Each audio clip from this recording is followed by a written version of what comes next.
They used to tell us that after you die, there will be a video. You'll have to watch a video of your sins with God and the angels. Have you heard that one? That's straight up in the Torah. Yeah. Haven't invented DVDs yet, but they had VCR. Exactly. But obviously my thought is like, okay, kinky. Yeah. Fun. Okay, God's watching my lesbian sex like on repeat. Like it's Brazzers. Like, oh, it's actually XX Exodus. Yes. Is like what he wanted to call it. This is a Heeb Media podcast. Welcome to Yenta, everybody, the podcast that's sometimes about comedy, sometimes about Judaism, and always about gossip. On the pod today, we have us. Hello, Huge.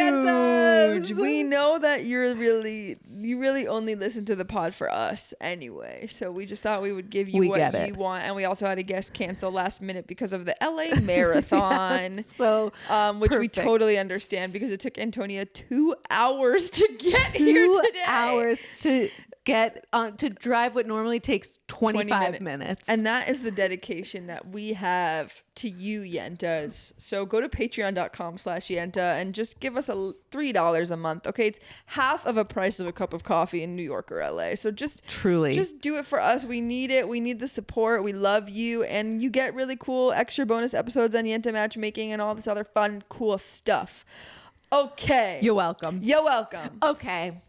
We're going to update you on the pod today. We're going to do big life updates on 2 big shows. Yes. And Tony had multiple big shows. I had one big show. So if you're like, I mean, you probably know this, but Raye and I are both stand-up comedians. Yeah. I'm Raye Schiller. And I'm Antonia Lassar. And we're both stand-up comedians. And we've both started getting gigs in the Jewish comedy space. Huge. Incredibly prestigious. Synagogue circuit. Look, it's as glamorous as it sounds. And Taylor Tomlinson started on the church circuit. Exactly. So... And you're very Taylor Tomlinson. I feel actually very Taylor Tomlinson. You are. I love her so much. Her new special was great. Actually, Rav Shua told me that my hour was better than her hour. Did I tell you that already? And he's so freaking right. And he knows everything. I love that. Okay, but what we want to recap is that Raye did their hour for the first time this month. Yes. And then I had 3 really big shows all in a row because this is also the month of Purim. Mm-hmm. It'll be coming out a little later. Yeah. But like Purim was a few weeks ago. Purim is like the Jewish holiday of comedy, basically. It's about other things, but it has become like the trend to like do comedy shows on Purim. You know, I never thought of it that way until you said that, but you're 100% right. Right? Yeah. It's like it's not the technical meaning of the holiday, but it's become a time. Even when I was in seminary at 18, we did a Purim spiel. Yeah. As part of our seminary where we all like acted out. We did like a sketch basically of us acting as our teachers. And I played cute. Rabbi Berzon, shout out. That's so and it cute. was me in like a fat suit just yelling in the like on the board like as if I was the teacher. And you can find that on YouTube, listener, if you look really hard. It sounds so problematic. It was so good. And like it's funny because like you're supposed to retell the story of Esther on Purim, right? But it just becomes the spiels always end up being about your synagogue or your school. You're just like or roasting your Jewish community. You're roasting your Jewish community. And a spiel it's a Yiddish word for like performance, but like we use it on Purim to talk about like the like skits, like comedy, like a comedy skit. It's like a comedy show. Yeah. And so we both got a ton of gigs for Purim, and this happened to be Raye's first time doing their stand-up hour. Yeah. Okay, so tell me everything. Well, mine wasn't for Purim, but it was the week before. But it happened to be the week before. That had to be on purpose. I don't think it was because they were actually going to have me in November, but it was right after the wedding, and I was like, God, girl, I can't do it. So then we moved it to February, but it happened to be very nice that it wasn't. So how did it go? So this is my first time doing an hour, which, if you don't know, is like just insane. I never understood the level of work, commitment, dedication, craft, energy that you need, that a comic or anyone needs to do an hour. Yeah.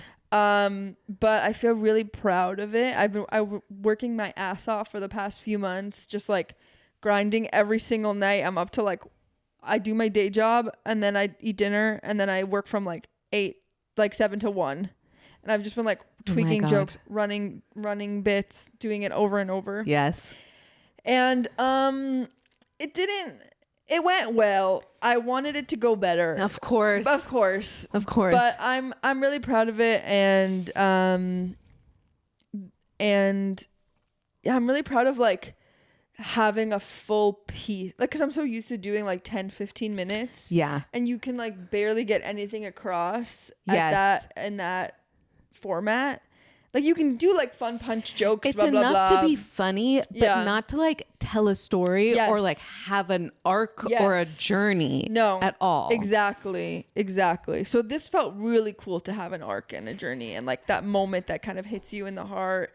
And people came up to me afterwards and were just really, really nice and warm and receptive, and they like said they felt seen in ways that they haven't never felt before. That's amazing. It's incredible. That's my favorite part of doing stand up and like just creating in general. And this is actually a really fun story. My opener. Okay, so I had an opener. I told you this already. Yes. But my opener dropped out last minute. No, I love you. I love you for listening, but I'm not gonna. We love you, and when you're really famous, remember us. I actually do really love them. They're a really great person, but they dropped out. But this was so funny. They dropped out Not good. They dropped out to do a show at a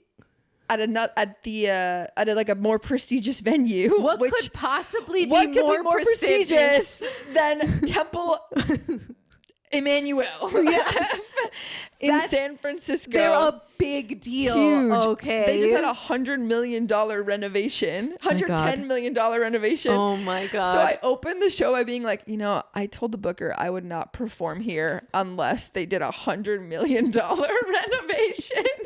And they said, fine, we'll do 110. Simone told me about that joke. Oh, really? She loved that one. I thought that was so good. Also, my little sister Simone was at the show. Simone, shout out, #1 Yenta fan /historian. Simone, thank you so much to you and Clara for being there. Oh my God, the cutest dyke legs I've ever seen in my whole life. I know, right? I'm in love with both of you. And she loved the show. Yeah. She was like, it was so great.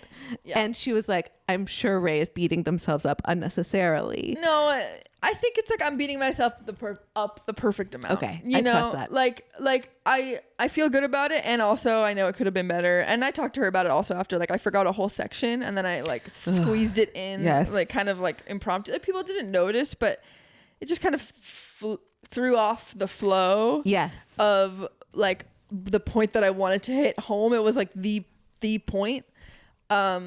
Anyway, so I got a new opener recommended from this other person who's like pretty legit, and then like she ran like a non-binary joke by me over text. Let me read what she texted.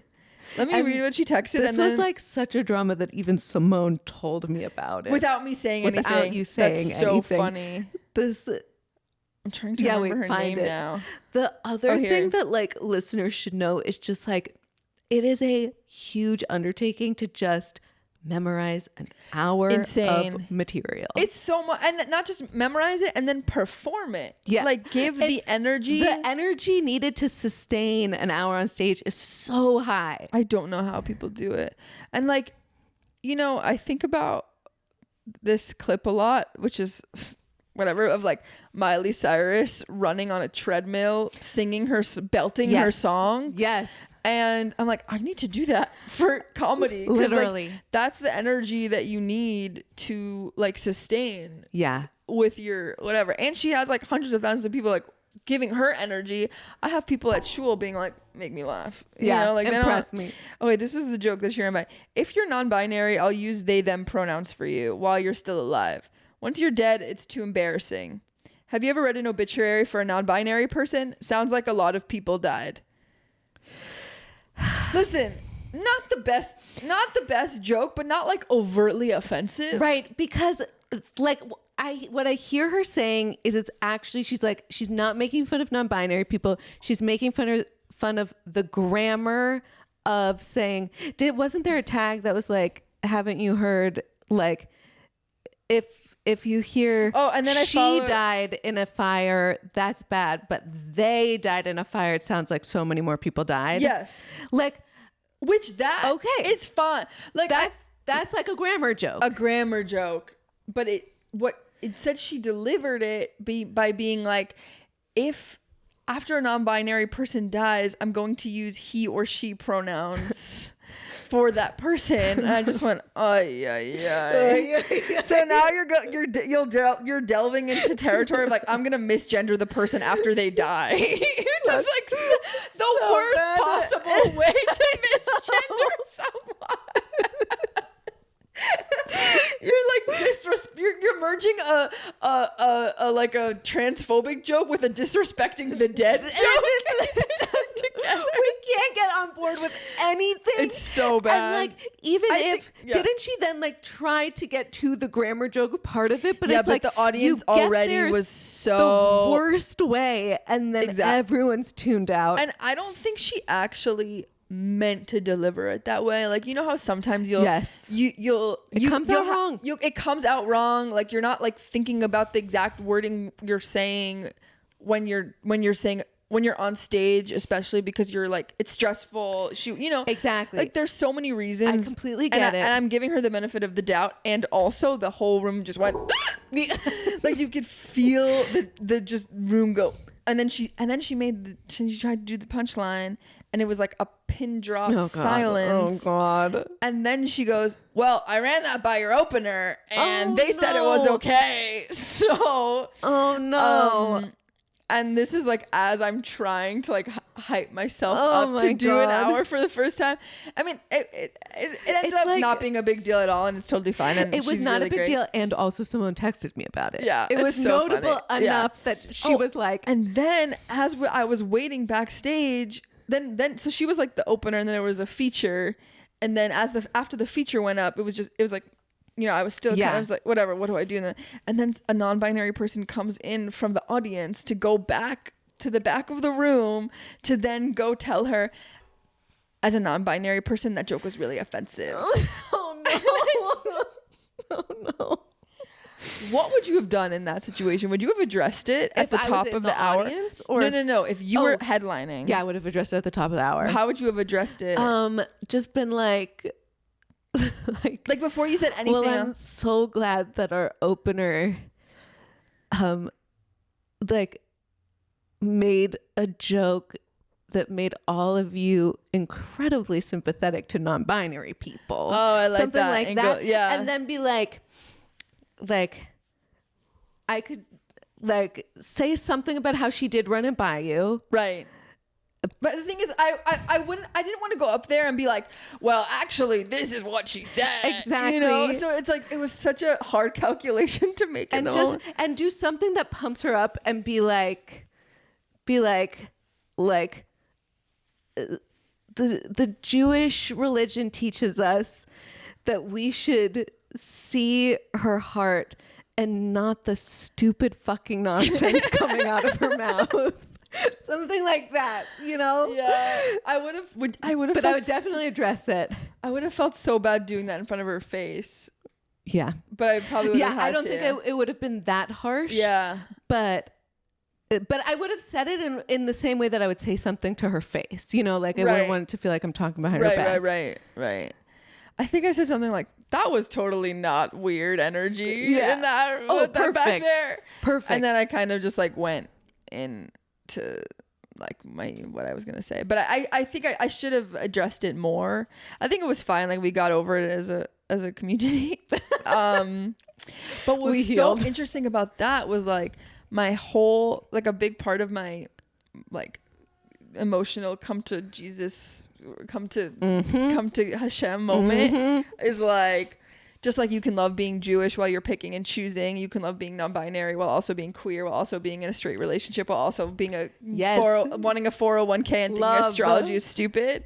And like, basically the both and of being non-binary. And I was like, oh, this person is gonna hate what I have to say, because I actually talk about how like the 10 commandments of being queer and how it's like similar to being in seminary and like kind of like touchy stuff. Love that. And what did she think of it? Did she stay for the show? No. No, I'm at the non-binary person that came up to them Oh, after. I was like, they are gonna hate this show. Did they? No, they loved it. Yeah, I feel like that's stuff you can get on board with. Well, because I feel like the type of person that would come up to someone would after and be confront like, someone- as a non-binary person, I was offended, is usually a very binary thinking kind of person. Yeah. And then I find out after from their friends that like this person is, first of all, love the show, and second of all, is a big Zionist, which like you would never. Interesting. Like shocking. I was like, My I have God. to really reevaluate my assumptions. People are so complex. So complex, but also it does make sense because that also is kind of binary thinking in the same time. That's fair. You know, that's fair. It's just like the different binaries that usually go together. God. Isn't that incredible? That's incredible. So that was a really fun eye-opening, just like a lot of moments like that. And then just overall, like we did it, there was like a Q&A after, and people Oh God. were asking. No, it was great. Oh, but actually shout out John Branfman, who booked me at the show and like kind of emceed. He's like, I guess their rabbi at this temple does something like, your question has to end with a question mark.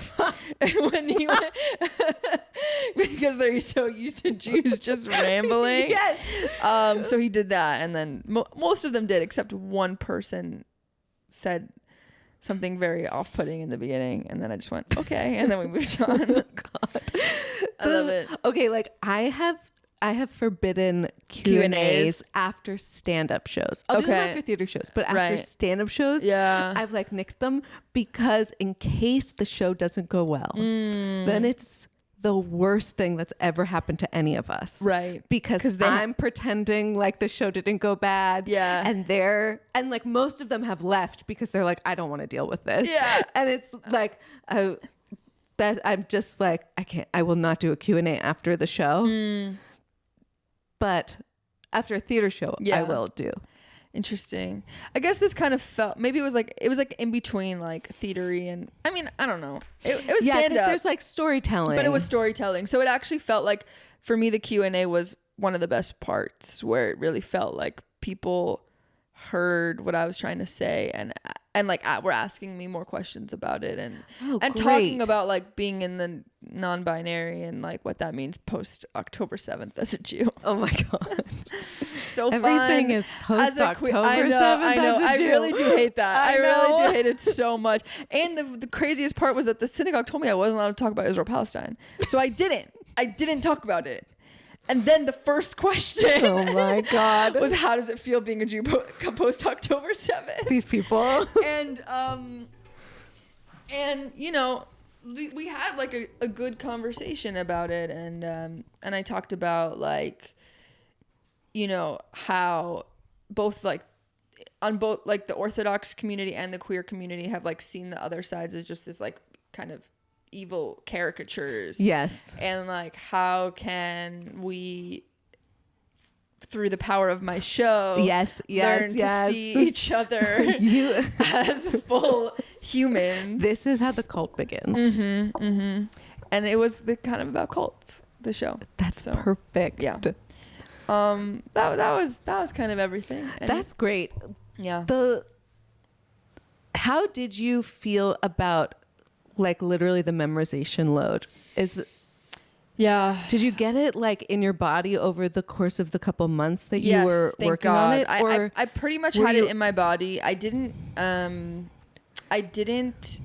had like a set list up there, but I actually didn't even use it. yeah. I just had it like just in case. Yes. It's nice to have. Yeah. And the memorization was, you know, the hardest part was memorizing the transitions. Yes. And that's what I practiced over and over and That's over so towards smart. the end, because I had a good comedy coach who I've talked to you about. Tell me that. Oh yeah. Yeah. Jen Sturger, shout out. Yeah. It's once the you transitions. can nail the transitions, it flows so much better. Yeah, because the actual jokes are pretty I don't They're feel like I pretty have easy. to memorize when them. you've Actually, written them, they just are in you. They're in, exactly. And then the part where you mess up the most is like in the in-betweens, which I Yes. saw happen at JFL auditions as well. Yes. Yeah. So it was a really good tip just to memorize the transitions. That's a over and really over, good so tip. I practice that.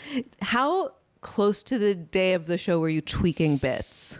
I introduced one new bit like 2 days before, which was a real like kind of untested thing, but it went over so well. Great. I'm so happy about it. Great. It was this one because I was like, I have this whole Orthodox section in the beginning where I just talk about like growing up Orthodox, but I realized I never really talk about like the stakes of it all. You know, I just kind of like, this is a crazy thing that we did, toilet paper, ha ha ha, you know.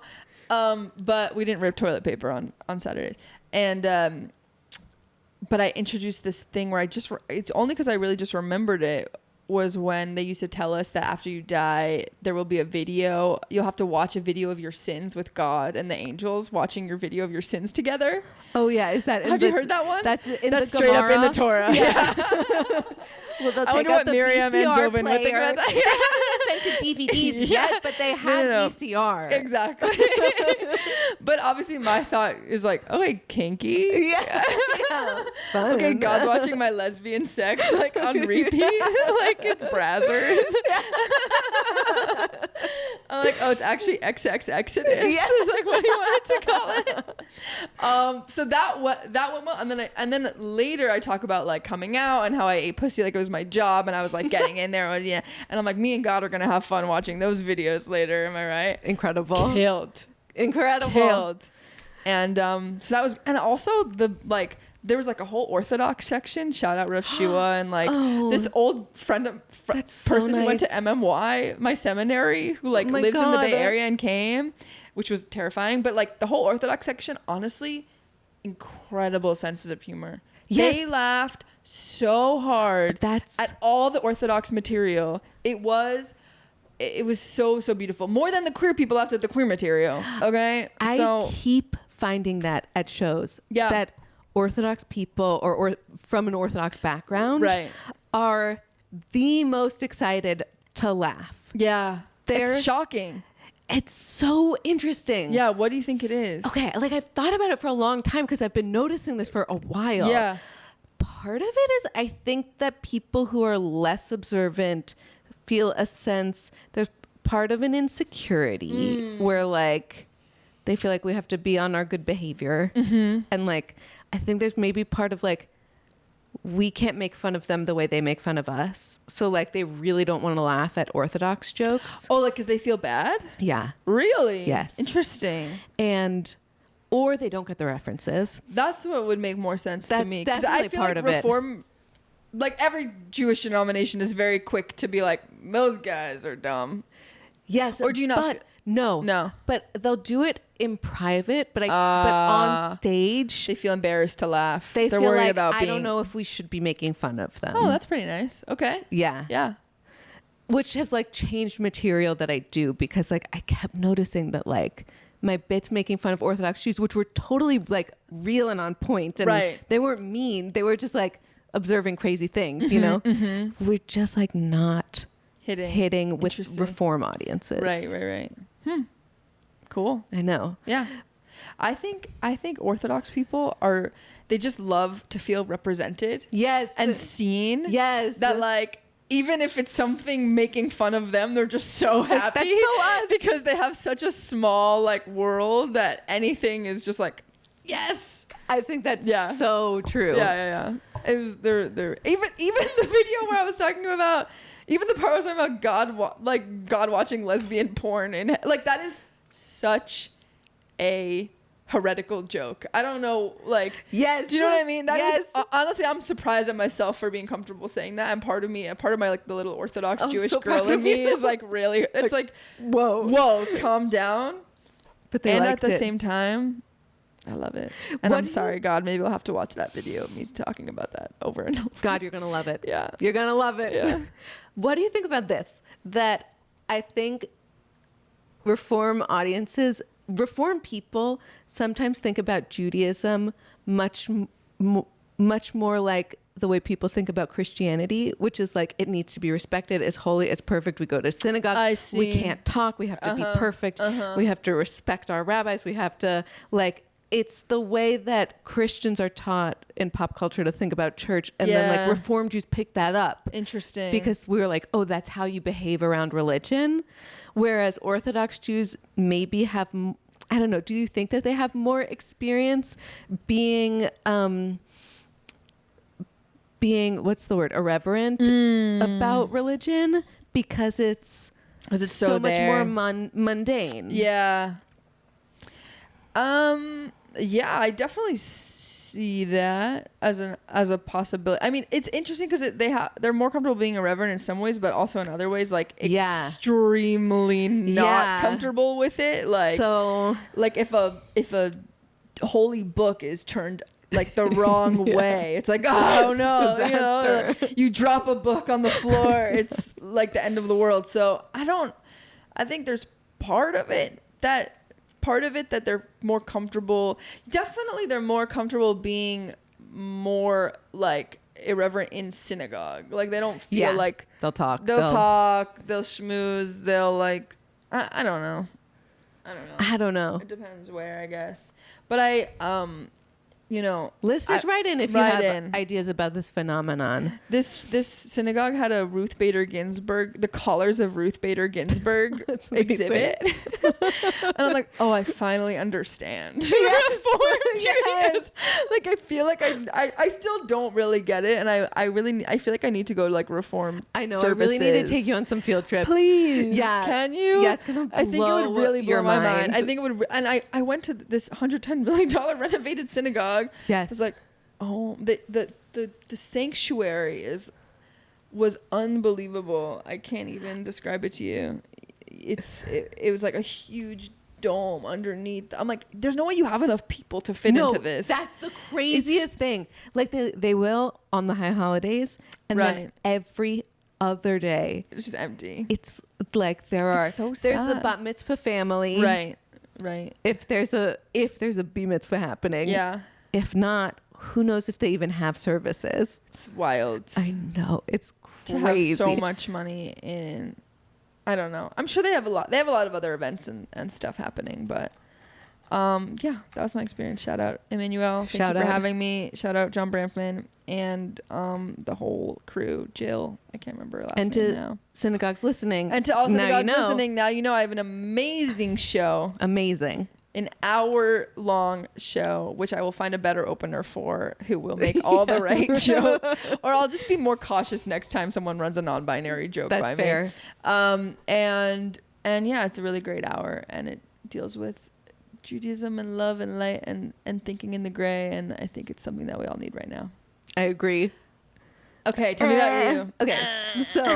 Okay, so I did three shows in 1 week that were 3 completely different scripts. Insane. And I like truly felt like my brain was oozing out of my ears. Yeah. It was a level of literally just like memorization that was insane. Yeah. Tell me the process. So the first one was at a conservative synagogue in Arizona. And where in Arizona? Tucson. Oh, love it. Tucson. Did you drive there? No, flew. Okay. Yeah. So fun. Wait, so you couldn't do the same one that you did in Tucson as the one you did in Temple Azeh? No, because, and like, yes, I absolutely could have. But I'm like such an overachiever. Yes, and I love that. that. I was like, well, like the Tucson audience, first of all, they're conservative, so they're much more engaged. They know a lot more, and they're all retirees. Oh, okay. And then the one here in LA, it was like half retirees, half young people. Right. And they're much less religiously engaged. Right. And I've just been noticing over the years that like the more you can tailor the material for the crowd, the better it does. Yeah. Yeah. You know, and like, do I have to do this? No. But I'm like obsessive. Good. You know? Yeah. And so for the lay out the 3 things first. And then we'll go through each one. So there's the conservative one. Yeah, that was conservative and all retirees. Then there was, I emceed the Nefesh Purim Spiel. Incredible. Which was like Nefesh is like the most queer, most left synagogue in LA that is like really popping off. Yeah. They're like, but also kind of hippie. Yes. But lots of Hippie, singing, progressive, yes. amazing music. Yes. They got a great vibe. Yeah. And then I did a show at Temple Isaiah in LA, which is a reform shul that was like half retirees, half young people. Yeah. And conservative one went great. Yeah. Like, how much did you tweak, memorize before? Like when did you have that script kind of solidified? I like was stupid and solidified it truly like the day before. Nice. You know? Yeah. Just like I'm so were dumb you about writing this. a bunch of new material, or were you like changing the order? I wrote a bunch of new material for them in like the 2 weeks before. Okay. And was it Tucson specific or that shul specific? Tucson specific. And then I realized I didn't have a ton of material just for a conservative crowd. And I wanted to write material for retirees. Because was this your first retiree? no, but I just You had realized- noticed at other shows with this demographic Got it. that like our references are so different. So different. And so I just wanted to You can't do like a Chapel Roan reference. you with can't do a them. Chapel Roan reference. No. And so Did you have to like look up old references? No, I did. So I called the synagogue, and you saw Yes. like Yes. I talked to the Which synagogue. I used. It's so helpful. Thank you for that tip. I go through my sets and I look at every like vocab word you need to know in order to get a punchline, and then I have a call with like the rabbi or the president or someone beforehand, and I ask them to estimate how many people they think would understand what that vocab word means. And that's just like so good in Jewish spaces because like vocab words are everything. Trivia competition. And then in that conversation, I also ask them like, what are these people's day to day? Like, what's like are most of them retired, and like are they like the kind of like biking every day? Are they like the volunteering with local like places? Are they like still working? Like what's their vibe? And then I asked like, how do they engage with like Judaism? Is it they come to services? Is it that they like just like talk about it and don't show up to anything, you know? Yeah. So I like got all that information, and then from that I could like write bits about I see. That whatever they say. stuff Okay. they were saying. Do you have any favorite Yeah, I don't know. retiree jokes? Like, I had one bit that really, really killed, which is so dumb, but it killed, I love it. which is like, we are from different generations and we're worried about different things. I'm worried about whether or not I'm going to change my pronouns. You're worried about whether or not you're going to change your font size. Nice. No, that's good. I'm sure that killed. Like, it was like insane. Font size? That's a great observation. good, That's you know? a serious thing that They're they're thinking a lot worrying about about. Yeah. And so that one went great. And then Nefesh was amazing because it wasn't just an hour. I was like emceeing the whole thing. Right. So they like read the Megillah, the story of Esther, and then they have drag performers and comedians doing sketches. And it's like a really good show. I wish I was there. It's really good. Yeah. And there was all this like LA Purim drama of Ooh. like, I'm actually a member of Ikar. And Right. Ikar asked me to do the spiel, but they weren't going to pay me any money. Yeah. And then were they mad at you? no, because Oh. well, also because I told them up front. Right. And then Nefesh actually was going to pay me money. Yeah, which you should get paid. It's and a really big gig. It's a really big gig. Yeah. And how long were you on stage? Like, how long was the whole thing? the whole thing was about 2 hours. Yeah. Yeah. And you're in and out the And whole I'm time. in It's and like an out award probably show. Exactly. Yeah. It's exactly like an award show. Yeah. Probably 45 of those minutes. Huge. You know? And then I had to tell Ikar, like, look, I need you to understand I had to say yes to the paycheck. Yes. But then I still did stuff for Ikar because Oh, I'm you did. so nice. I just nice. made video stuff for them. Aw. But it was like a whole like drama of like which shul are you going to go to, and honestly like I wanted Nefesh because it's a much better spiel these days, and I want to Yeah. help Ikar raise their standards Yeah. to be such a as good of It's a hard spiel. to- I If you're feel like- listening, anyone from Ikar, like look, I'm invested in you. You're my synagogue. We need to raise our standards. Yeah. Because I mean, I feel like Nefesh has a budget. just level 1.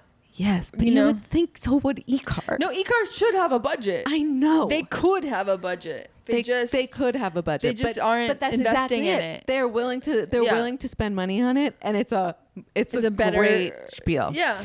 And so that was great. And for that, I wrote 15 minutes of Nefesh specific roasts. Incredible. Which was incredible because I went to services. Yeah. I was like at services writing notes. A little bit. Oh. Like taking observations. I was so like journalism, boots on the ground. Yeah. And then they saw that, like the executive director came up to me and she was like, "Are you like gathering material?" Yeah. And I was like, "I am." Absolutely. Any favorites from that? Yeah, like I mean, after she figured that out, the rabbi came up and talked to me. And Like they didn't want you to? No, they loved it. Oh, they good. loved it. Yeah.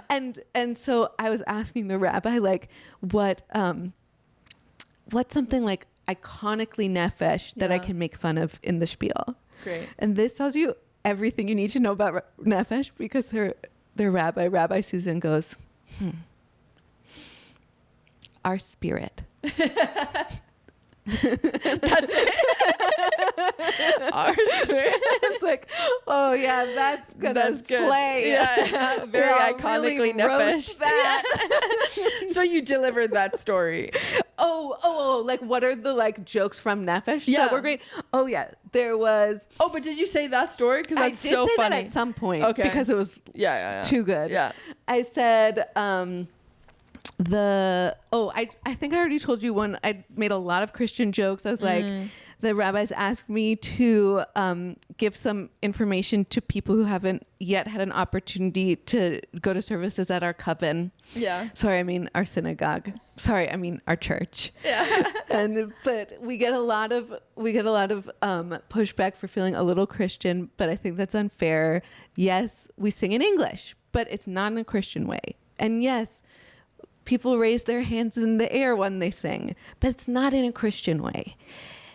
And yes, we meet in a church, but not in a Christian way.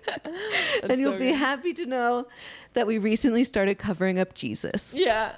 But we would never cover up the Virgin Mary because we would never silence a woman. So good. So good. So funny. So I had a bunch of that material and it went great.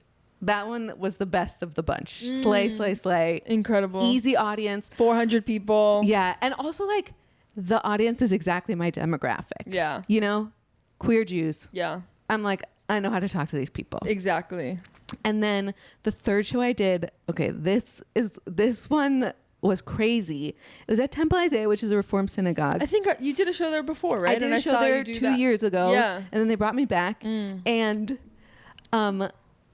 like 30 minutes before I went on, I'm like back warming up.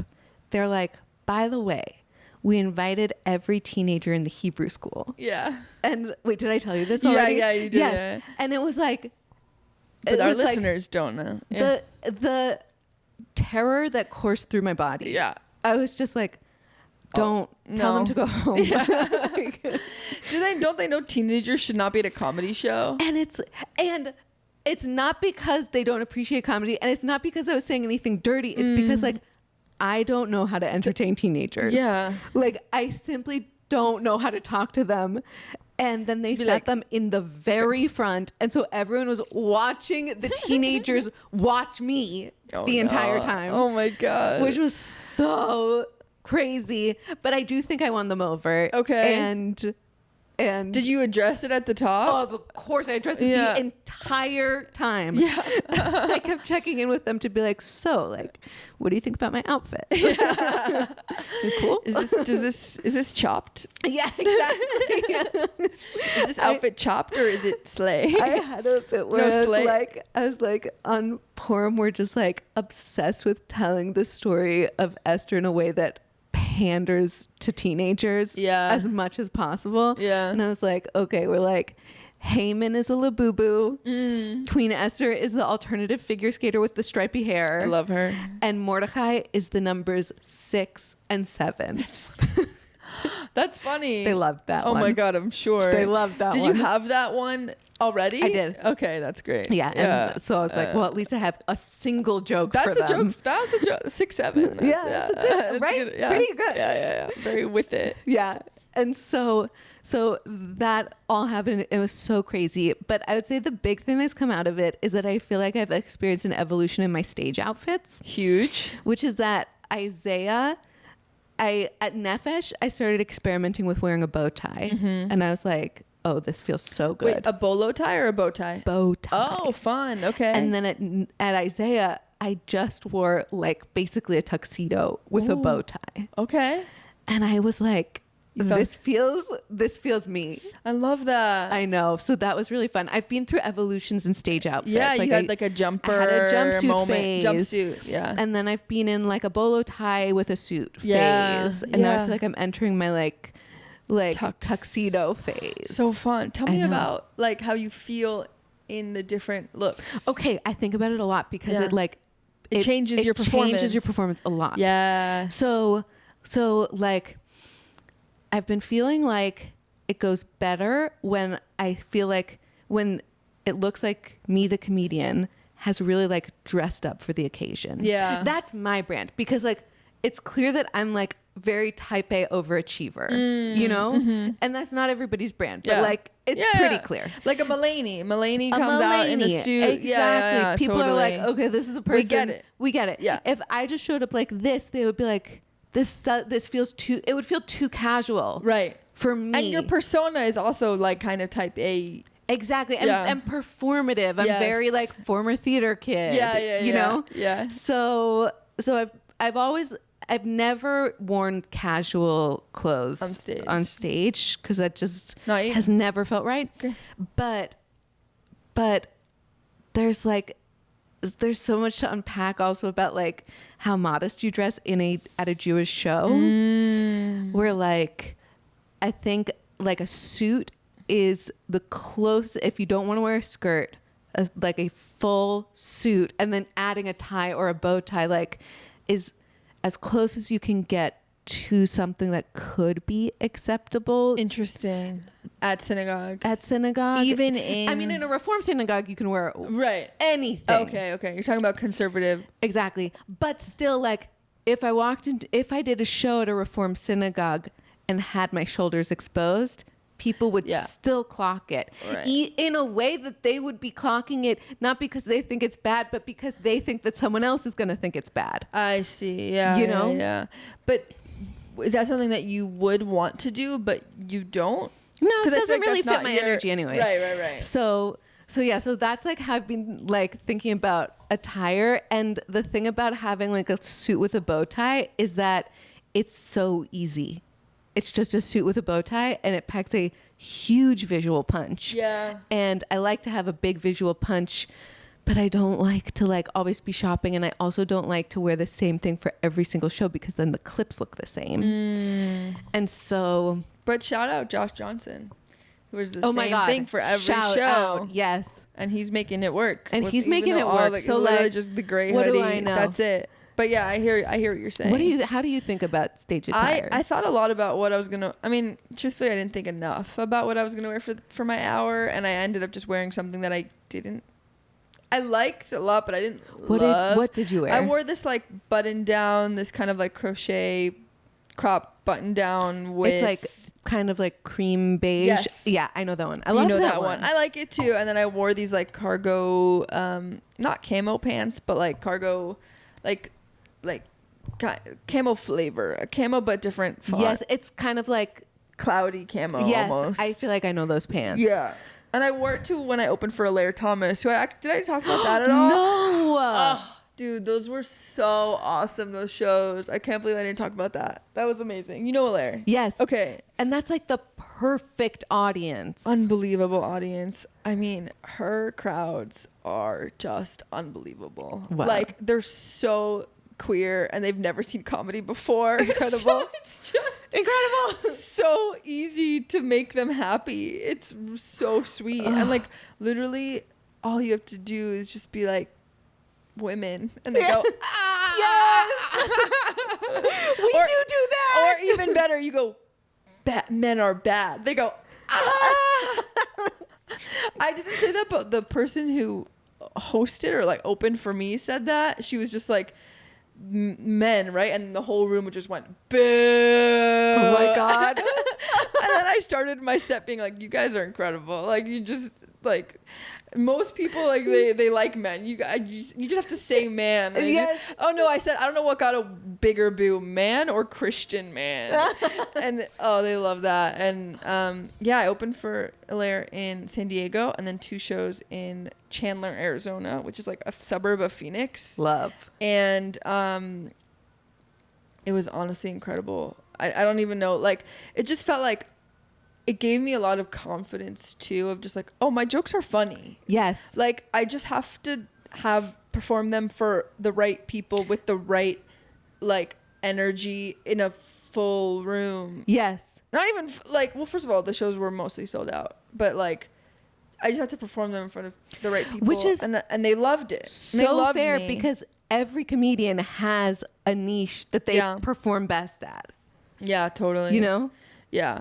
But even, yeah, I guess that is the niche. I like to think that if it was like a full room, even of non-queer people, they would also like it. I think it's also just something about being outside of LA and New York that like people want to laugh a lot more. Yes, they do. And like audiences in LA and New York are rough. Bad. Yeah. So I would love to do more road gigs. Road gigs. Book me if you want kids On the road. Thanks, kids. I am doing a show at Union Hall in New York, end of June. Great. TBD. Come to the show. Shout out. But that's not really on the road. That's Is in that New gonna York. be your What we just hour? said. I'm gonna do a half hour. I'm gonna co-headline with Lily Love. Lester. Do you know Lily Lester? Yes. Yeah, On she the does pod. the pod. Yeah, Yes. yeah. Amazing. Yeah, I'm really excited. That's great. TBD. We like they. I think we confirmed the date, but we're getting like the final confirmation. And it's good because she's in New York. Exactly. That's so smart. Yeah, yeah. But I would like to, I think I'm also gonna do some Philly shows in Oh, great. June. While you're there. Yeah, exactly. Great. But yeah, I would love to do the hour more. That's like gonna be my big goal this year. We shall see. And you tested it at Moisha Houses. I did. That's the move. Yeah. I love Moisha House. Shout out. Great audience. And that's what I did too. It's like if you're a Jewish stand-up looking to go on the road, it's hard to test your material anywhere. Test it at a Moisha House. Mm-hmm. The thing that I love doing shows for synagogues. I don't love the spaces of the synagogue. Oh, they're a nightmare. Awful. It's terrible. The lighting is so bad. Horrible. The stage is uncomfortable. It's crazy. It's so sterile. Yes. It's like, this is not meant for comedy. They were like, oh, we tried to set it up like a comedy show. I was like, no. I know. It's always awful. And for the Isaiah show, I thought that we were going to be performing in the sanctuary, which at least is like beautiful. Is that where you did it last time? No. The last time I did it in like the boardroom. Yeah. And I hired a videographer because I was like, I want to get better clips. Yeah. Oh, yeah. And then it was actually in the boardroom, which is like beige, just like carpeted walls, beige, nothing. And I was like, I cannot believe I hired a videographer to get like, they're going to be like the saddest looking clips. Rough, man. I know. Just AI the background out of that shit. I've been starting to demand that places do better. Good. And you should. Not all of them can because some of them are working with small budgets, but like Emmanuel could do it. Or like my place in Tucson actually did a great job. They hired professional lighting. They set up a stage, hung a curtain. Great. And how many people were at that one? 200. That's a lot. Yeah. That's a lot. That's a great room. Yeah. And what about the Isaiah one? The Isaiah 100. Great. Yeah.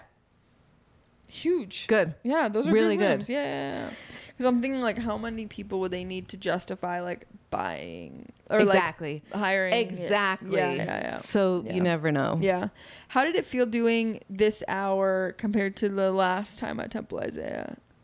Well, I changed everything. Wow. There was, I would say, is like are not the beats everything. the same? 25% of the jokes were the same. Okay. I talked to the rabbi about it and was like, what do you think about like how much material would be okay to repeat.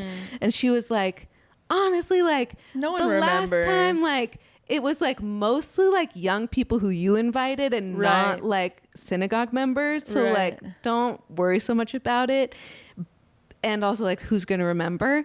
But I was like, they're gonna remember. They're gonna remember. They don't remember the jokes right now, but when I start saying it, the punchline is not gonna surprise them, and it's not gonna work as well. Okay. And so that's why I felt okay about keeping 25% the same. Yeah. 75% was different. Wow. And so did you do singing? I did do singing. Great. But honestly, that's just because I feel like I don't yet have like a barn burner to end a 60 minutes, which barn burner. I like that word. I really want some like a big crescendo at the end of 60 minutes. Yeah. For a 15, you don't need to end on a crescendo. You just end on a good joke. Yeah. But it's because I haven't like figured out one yet. And so singing sort of artificially does that. Yeah. But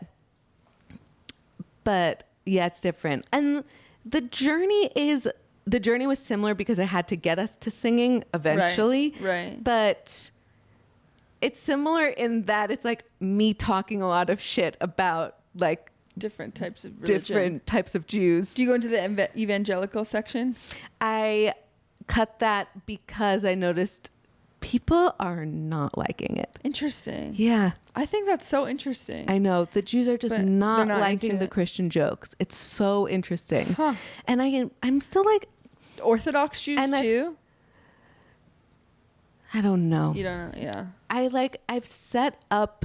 tried setting it up different so many times and it's just not hitting with Jewish audiences. I think it is hitting fine with secular, but like, because I feel like, I mean, at least maybe not funny ways, but at least like in Orthodox people love like they used to be Christian and now they're Jewish. Yes. And they love that shit. I mean, every religion probably loves it. It's true. Yeah. And like for listeners, like the bit I'm talking about is that like I had like a gorgeous few years dabbling in evangelical Christianity because their music and artistry is spectacular, incredible, and it taught me so much about religion and spirituality, and I love that, and I still love them. But I'm not and have never been a Christian. I'm a big fan of their work. Your bet. You're hedging the people who are like mad about it. Are then like, I'm not going to book you for my for a show because you're not a real Jew. What the fuck? You guys, like, calm down. No one could say that about you. No, people have said that. You are the biggest Jew in the world. What does that even mean? Who would say that? Similar people to the person who walked up to the comic in the middle of the show to tell them that they were offended. Offensive, yeah. Yeah. Those kind of people. Unbelievable. I know. And so it's like, I think I'm just going to cut the Christian material from the Jewish shows, even though it's a shame because it's a big part of who you are, who I am, your and the journey. Yeah. But it's just not working. Okay. Yeah. All right. Bummer. We'll have to book you for evangelical shows. You don't even know how much I want those. Yeah. If anyone has evangelical connections, what about your old church? So much. Oh yeah, in North Carolina, they were really cute. They came to your show that you did. My show there. Yeah. Like, I will truly write a bespoke show for Christians that does not like. Obviously, I'm going to talk shit about you, but don't worry. With love. Don't worry. It will be church appropriate. And I have so much material. Okay. Book Antonia for your church shows, everybody. Okay. I feel like that was like, we debriefed it all. We debriefed it. This was a real inside scoop into our comedy lives. Yeah. And we hope you liked it, and let us know if you don't. Oh, I also asked for questions. I forgot. Oh my God. Should we do those really fast? Yeah. Okay, I asked you for questions, listeners, on my Instagram, on Yentapod's Instagram.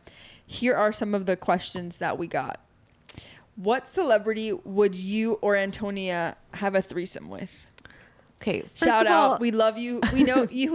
You know who you are if you ask this question, and we love you. Do I know who they are? Yes, but I'm not going to say their name. Incredible. But if whoever you're thinking of, it's them. Yeah. Incredible. Is the threesome me, Antonia, and the other person? Because that changes the formula. Okay, I feel too sibling about you I to agree. have a I was threesome gonna with say, you. I'm having like a almost bodily We can't do instinctual. that. It's We like can't it's do that. incest. It's incest. Okay, so it would have to be the threesome with Someone someone other else. people. Okay. So really, it's just what celebrity would you hook up with? Yeah. I mean, so many. I know it's like all of them. Yeah, whoever calls me up. I think my number one, Billie Eilish. Oh, I love that. It took you a second. It took me. Did you forget who she was? No, I just Or like you just- literally like. I don't know. I just honestly, my brain shut off for Billie a second. Eilish. I think whatever. She's just like, she's so confident. She's so cool. And you know she fucks. Yeah. From her songs, Yes. I will eat that girl for lunch. Yes. She dances on my tongue. Yeah. Either she fucks really hard or she actually has no idea what she she's really talking knows about. how to talk about it. Yeah. But I think she would be really, really good. Taylor Tomlinson. Taylor, I think would just be fun for the bit, but I think she's probably not good I at feel sex. like she might not be great. Yeah. What about you? I feel like Timothy Chalamet. Throw out that one, obviously. all of my crushes, I actually don't think would be great at sex. Okay. Like Keira Knightley was my queer awakening, but That's so specifically cute. Bend It Like Beckham. I Keira think Knightley. she would be good at sex. I don't know. No, she's sensual. Is she? I do. Have you seen Atonement? No. Oh my God, she's so hot in that movie. Her, James McAvoy, they get really lusty. Okay. That was like a big movie in my childhood. Okay, and then there's I forget her name, but whenever she's on screen, I'm just like, ah! The girl who is in one of the Star Wars movies that came out somewhat recently. Oh. She's got a gap between her teeth. Oh, then I don't know what you're talking about. Is it not the main one in Star Wars? Oh, she's hot. Daisy Ridley. Yes, her. Oh, absolutely. Gorgeous. Honestly, I feel like she would be fucks. good in bed. Yeah. Mm-hmm. Okay, You changed your yeah. answer. I like her too. Okay. Okay. Them, and it's just I don't know, take your pick. Right. Diego Luna Ooh. in Y Tu Mama Tambien was a sexual awakening for me. Wait, that I'm was looking up who that is. so profound. Diego Luna. Oh, interesting. Hot. I like him. I feel like he was a real heartthrob, Yeah. Is he Little gay while with ago. Pedro Pascal? That's Would make sense. that would make perfect sense. Listener, there's a picture of them together. I'm not being racist. I don't know. Just so you know. Just so you know. Just so you know. Next question. Next question. Which LA bar gives closeted gay / bi energy? I don't go to bars. Yeah, that makes sense. I could maybe do coffee shops. Yeah, let's do coffee shops. Okay. Closeted. It's in LA. I know. It's all. Have you been to Highly Likely here? On it's kind of like No. Palms area. No. Really good spot. I think that's it's kind of straight, but also kind of subculture. Uh-huh. And I think there's a lot of gays in there. I'll tell you what gives strong bisexual energy is Fangirl Cafe. Oh yeah, well that's just It's big explicit. old lesbian bisexual. Big ol' lesbian. I think that's more lesbian than bisexual. Yeah, it's true. but It's sapphic. sapphic. Yeah, Yeah, big Which I'm sapphic a big fan energy. of that term, sapphic. Me too. I just decided right now. We're gonna use sapphic. We're in on sapphic. We're in on sapphic. This year we're investing in sapphic. This one is no questions. I'm a bi Hasidish guy, and I take a lot of validation and support from your podcast. Oh my God. Literally, that means everything. So nice. We love you. And we love when a question doesn't end with a question mark. And we're going to end with that one. That's perfect. Thank you so much for listening. We love you so much. Patreon.com/Yenta. Our Instagrams, everything. Like, subscribe, rate, 5 stars. We love you. We love you. Bye. This is a Heeb Media podcast.